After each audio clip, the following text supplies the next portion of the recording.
Kwa nini mashuleni watoto wengine wanafaulu, watoto wengine wanafeli? Shule ina watoto 500, 600, ina watoto 70. Kuna mtoto anakuwa wa kwanza, kuna mtoto anakuwa wa pili, alafu kuna mtoto anakuwa wa mwisho. Lakini walimu ni wale wale, mafundisho ni yale yale, topiki ni zile zile. Kwa nini mtoto wako anakuwa wa mwisho? Kwa nini mtoto wako anakuwa wa 15, wa 20, alafu kuna mtoto anakuwa wa kwanza? Lakini wengi wanakuambia kwamba ni uwezo wa akili. Kwa bwana, mtoto wako hana akili, huyu alikuwa hana akili toka shuleni. Mimi leo nakupinga hiyo kauli, si kweli.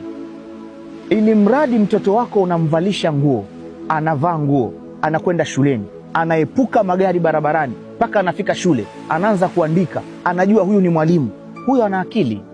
Yaani tayari ana akili, tena 100%. Sasa mimi nitakwambia kitu wanachopishana, ni uwezo wa kumbukumbu. Kuna tofauti kubwa sana kati ya akili na kumbukumbu. Akili ni current, yani ni hapa mtoto alipo, anachokiwaza na kuweza kutatua mambo ambayo hata hajawahi kukutana nayo. Ndio kama vile nilivyokuambia, mtoto anaweza akafanya mambo kama hivyo, kukwepa baisikeli, hajawahi kugongwa na gari, hajawahi kugongwa na baisikeli, lakini tu anajua kwamba baisikeli ikinigonga ama gari, basi maisha yangu yanakuwa hatarini. Hiyo ndio akili. Ila kumbukumbu ni uwezo wa kutafakari ama kuyaleta mambo ya zamani na kuyaweka kuwa nadharia. Kwa mfano, mwezi uliopita mtoto alikiremishwa, akaambiwa what is chemistry? Sasa huyu ambaye ana uwezo mkubwa wa kumbukumbu anakumbuka chemistry is a branch of science which deal with the nature and the properties of matter. Lakini huyu mwingine akikutana na hilo swali, what is chemistry? Ataanza chemistry is branch of umeona? Yaani ni uwezo wake wa kukumbuka ndio tatizo. Sasa mimi nitakwambia mambo matatu yanayoathiri mtoto wako uwezo wa kumbukumbu. Ukiyafanyia kazi hayo, unaweza ukashangaa mtoto wako akaanza kubadilika. Utakuja kunishukuru baadaye. Jambo la kwanza linaloathiri uwezo wa kumbukumbu ni namna ya vyakula unavyompa mtoto wako. Believe me ninachokwambia.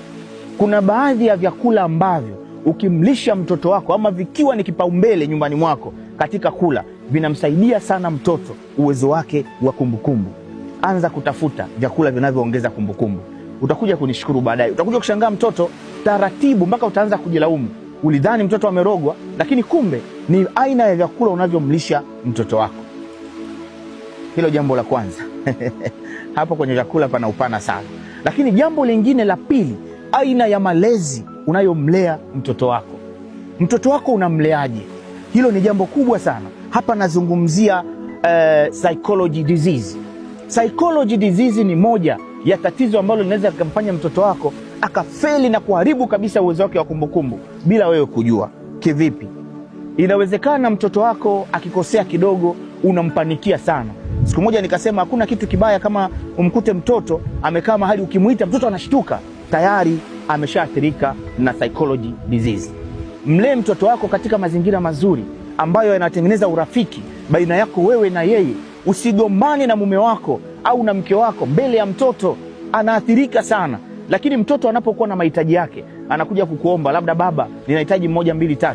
Acha kumsemea maneno mazito kwamba wewe unadhani pesa inapatikana kirahisi. Lele. Kama huna, hebu mueleze kwa hekima. Tengeneza psychology ya mtoto. Utakuja kushangaa mtoto anaanza kuperform vizuri, uwezo wake wa kumbukumbu unarejea na mambo yanakuwa vizuri. Unakuja kumshukuru Profesa Mkwela. Lakini jambo la tatu sasa ndio hizi hasadi na husuda. Unaweza ukamlaumu mtoto katika swala la kufaulu, kumbe kuna mahasadi wameshacheza na uwezo wa kumbukumbu wa mtoto wako. Kitu wanachocheza nacho sio akili, kitu wanachocheza nacho ni uwezo wa kumbukumbu.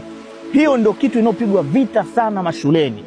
Uwezo wa kumbukumbu ndio chanzo kikuu cha mafanikio ya mwanafunzi. Langu jina Daktari Profesa Mwalimu Ibrahim Beatus Nkwela.